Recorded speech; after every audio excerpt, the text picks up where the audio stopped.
Presiden baru kita ini, Presiden Prabowo ini adalah presiden yang menyadari betul kelemahan kita ini. Ada kesalahan struktur. Makanya mau ditata ulang sistem politik Indonesia ini oleh beliau. 25 tahun setelah reformasi ini, kita kehilangan komando.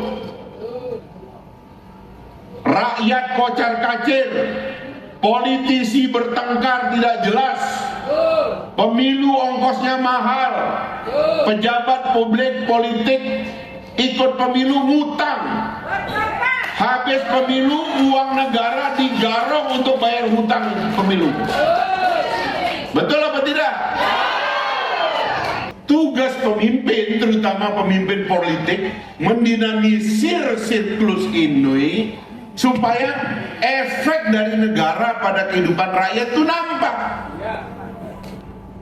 Jangan nampak waktu pilkada doang, setelah dipilih hilang. Ya. Ini ada tim sukses wali kota terpilih nggak di sini? Hah? Jangan wali kotanya nggak ngerti public policy nih. Assalamualaikum warahmatullahi wabarakatuh. Salam sejahtera bagi kita semua. Kota Bima ini satu dari 98 total kota yang ada di Indonesia. Kabupaten Bima itu satu dari 416 kabupaten yang ada di seluruh Indonesia. Indonesia ini ada 38 provinsi, ada 416 kabupaten dan 98 kota, 8.302 kecamatan, 75.817 desa, dan sekitar 8.200 kelurahan, serta 1,2 juta RT RW. Jadi negara kita ini besar sekali, tersebar di 17.000 pulau, yang 75%-nya itu adalah air, baik laut maupun sungai dan danau. Daratan di Indonesia itu hanya 25%. Karena itulah ketika kita memutuskan untuk membangun perumahan yang layak bagi seluruh rakyat Indonesia, tergambar oleh kita luas ruang kerja kita. Karena ruang kerja kita tidak saja di darat tapi juga di laut. Dan salah satu contoh lokasi yang terbaik untuk kolaborasi antara laut, pesisir, dan kota itu adalah Kota Bima yang sekarang kita berada di sini. Kota Bima ini kota tua, ini kerajaan tua. Ini kerajaan berdiri sebelum Republik Indonesia. Kita bergabung dengan pemerintah pusat itu tahun 53 atau 57. Diumumkan oleh Sultan bahwa kita bergabung dengan pemerintah pusat. Karena itu sebenarnya tradisinya sudah hidup, peradaban masyarakatnya sudah ada. Makanya tadi ada tarian, ya, yang mirip dengan Zapin tadi. Apa nama tariannya tadi? Yang tadi gendang-gendang. Hadrak itu pengaruh dari Sulawesi dan Timur Tengah. Karena mayoritas orang Bima itu adalah orang Islam, karena kerajaannya dulu Kesultanan Islam. Nah, tadi tari anak-anak itu, gadis-gadis itu tari kerajaan untuk terima tamu. Itu menandakan bahwa kita ini sudah punya peradaban, sudah punya tradisi. Pertanyaannya adalah kenapa kita masih miskin? Itu pertanyaannya. Kenapa punya rumah aja susah? Itu pertanyaannya. Saya pertama-tama mau menyalahkan pemerintah dulu. Kalau kita melihat satu kota kumuh, berantakan, pinggir jalannya kacau, itu setidak-tidaknya ada 3 kesalahan di situ. Yang pertama yang disebut sebagai the absence of public policy. The absence of public policy. Ketidakhadiran kebijakan publik pada semua tingkatan.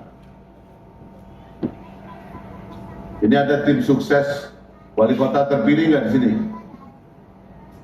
Hah? Jangan wali kotanya nggak ngerti public policy nih. Maka pekerjaan pertama dari pemerintah itu adalah bikin desain kebijakan. Kalau punya kebijakan yang baik, nanti baik bagi masyarakat. Negara maju itu artinya negara yang kebijakan publiknya maju. Sederhana itu.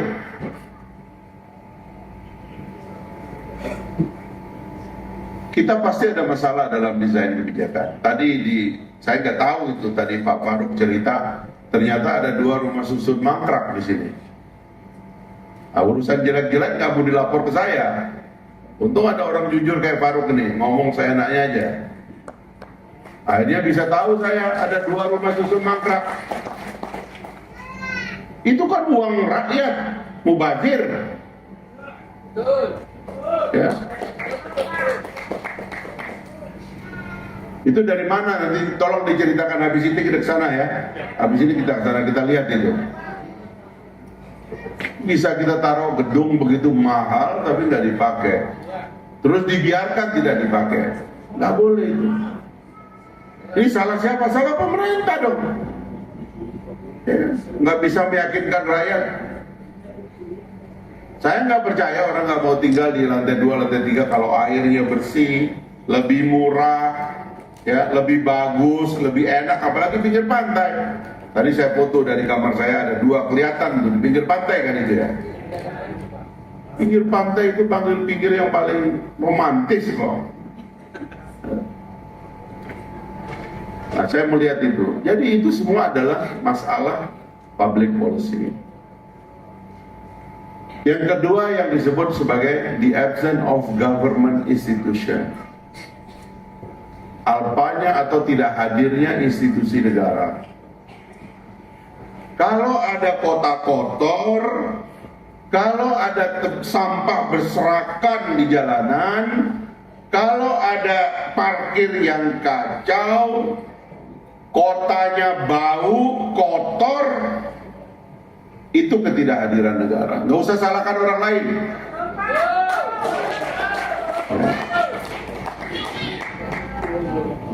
Nanti bilang, wah rakyat di sini keras kepala, nggak taat. Yang salah pemerintah. Kalau nyalakan rakyat berarti negara nggak perlu ada dong. Yang salah pemerintah. Kalau ada aturannya, ada aparatnya kan digaji. Masa dengan digaji aja nggak gagah? Ini kan bukan negara sukarela kan? Tanggal 1 kan terima gaji. Gaji itu harusnya bikin pejabat aparat tuh gagah karena terima gaji. Uang negara, uang rakyat yang dikasih ke kita, bikin kita gagah kerja. Berani menyelesaikan masalah. Jangan sudah terima gaji masih loyo, mungkin kurang kali gajinya ya. Terutama lurah, kepala desa. Kepala desa gaji cuma 2 juta. Begitu terima gaji, bayar utang habis gajinya. Kasihan kepala desa ini, nanti gajinya harus dinaikkan ini. Lurah-lurah juga ya.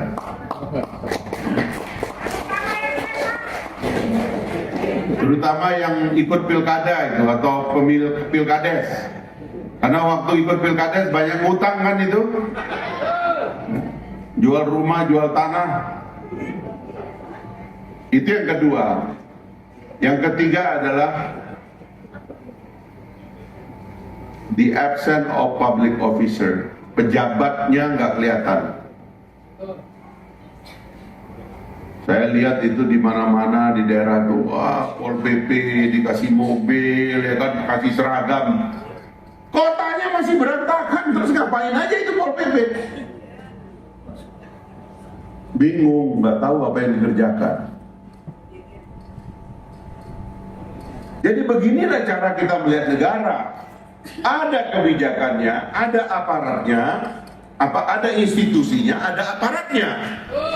Tugas pemimpin, terutama pemimpin politik, mendinamisir siklus ini supaya efek dari negara pada kehidupan rakyat itu nampak. Jangan nampak waktu pilkada doang. Setelah dipilih hilang, ya.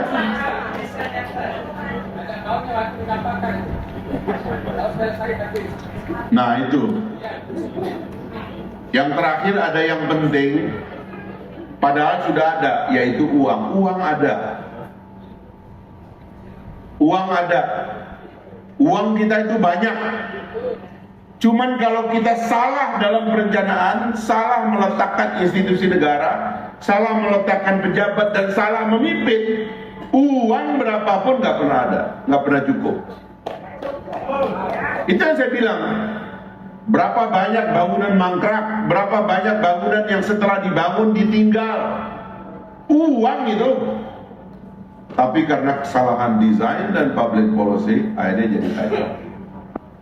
Nah, Bapak Ibu sekalian, kita bersyukur ada institusi-institusi tambahan yang juga merupakan badan usaha milik negara yang bisa melihat, ya, ini ada masalah di Kota Bima, lalu dibantu dengan CSR.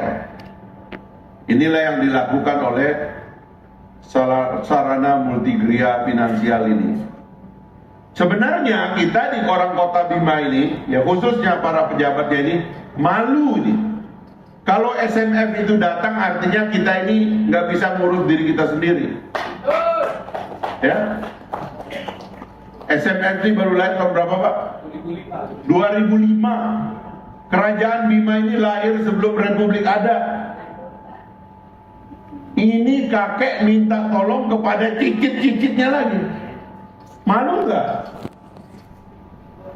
Kalau bapak jadi kakek terus minta tolong sama cicit, minta uang sama cicit, malu. Ini yang terjadi sekarang ini. Harusnya orang dari kerajaan Bima ini gagah-gagah, punya Gunung Tambora, punya Teluk Saleh, punya macam-macam. Di sini banyak tambang emas, tapi kita bisa masih minta tolong sama orang. Nah, mental ini mari kita rubah. Presiden baru kita ini, Presiden Prabowo ini adalah presiden yang menyadari betul kelemahan kita ini. Ada kesalahan struktur. Makanya mau ditata ulang sistem politik Indonesia ini oleh beliau. 25 tahun setelah reformasi ini, kita kehilangan komando. Rakyat kocar-kacir, politisi bertengkar tidak jelas, pemilu ongkosnya mahal, pejabat publik politik ikut pemilu ngutang. Habis pemilu, uang negara digarong untuk bayar hutang pemilu. Betul apa tidak? Tapi rakyatnya juga minta money politik. Nggak usah bohong. Bapak Ibu pasti rindu serangan Fajar kan?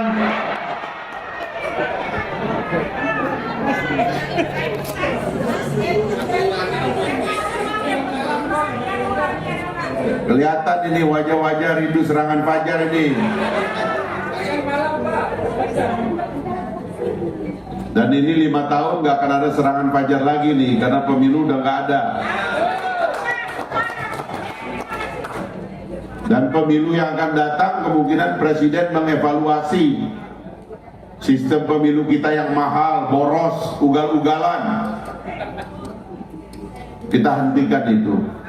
Mari kita tata kembali bangsa kita tata kembali kehidupan kita, dan hari ini kita berterima kasih kepada SMF membantu kita menata rumah kita, Bapak Ibu sekalian. Mari kita switch mental kita perbaiki tempat hidup kita. Mari kita rajin. Di musim-musim kita tidak lagi panen, tidak lagi nanam, bersihkan rumah. Rumah itu tempat hidup kita, tidak saja di dunia, bahkan di dalam agama Islam Nabi mengatakan baiti jannati, rumahku adalah surgaku. Surga, satu konsep yang ideal dalam agama, diundang ke dunia ini melalui rumah. Baiti jannati, rumah itu nanti tempat orang belajar. Rumah harus ada toilet. Bapak Ibu sekalian, rumah harus ada sanitasi, harus ada toilet. Lurah, kepala desa, bupati, wali kota data rakyat yang nggak punya toilet, supaya orang buang hajat jangan di hutan, jangan di pinggir pantai, jangan di pinggir sungai. Malu, ini abad 21. Masih ada nggak yang kayak gitu di sini? Angkat tangan. Nggak ada ya? Bener nggak ada? Siapa yang di rumahnya nggak ada sanitasi, angkat tangan. Jadi nggak berani angkat. Ada semua, alhamdulillah. Ya, ini namanya kerajaan tua, masa nggak punya toilet? Kita tata rumah kita, baiti jannati, tempat kita mengasuh anak kita, tempat kita beribadah, tempat kita mungkin mengerjakan apa yang disebut sekarang ini sebagai usaha rumahan, punya dapur, punya toilet yang cukup, lalu kita tata kehidupan kita pelan-pelan. Kementerian baru ini baru 2 bulan sedang mengidentifikasi seluruh masalah perumahan dan permukiman rakyat. Insya Allah ya, mohon doa Bapak Ibu sekalian, pelan-pelan kita memasuki kehidupan yang lebih baik. Dimulai dari penataan perumahan dan kawasan permukiman kita, supaya rumah kita dan permukiman kita menjadi menyenangkan, indah. Saya terus terang nanti, karena Pak PJ ini mungkin nggak akan lama lagi, tapi saya titip Pak, sebelum yang baru itu dilantik, kotor Kota Bima ini, agak menyedihkan Kota Bima ini, kalah sama pengotoran-pengotoran yang dilakukan. Nggak ada indah-indahnya, padahal dalam agama dikatakan an-nadhafatu minal iman, kebersihan sebagian daripada iman. Tidak beriman kita ini. Bapak tahu nggak kenapa kalau kita makan ada lalat itu? Itu Tuhan ngirim lalat bilang, kalian ini kotor, rumah kalian ini kotor, got kalian kotor, sungai kalian jadi tempat sampah. Teguran itu. Lalat itu datang untuk menegur manusia bahwa kalian kotor. Ini kita perbaiki ke depan. Mari kita bangun kesadaran yang baik. Insya Allah bersama Pak Prabowo kita akan menyongsong kehidupan yang lebih baik, kehidupan yang baru di masa yang akan datang. Mohon doa Bapak Ibu sekalian. Terima kasih. Wabillahi taufiq wal hidayah. Wassalamualaikum warahmatullahi wabarakatuh.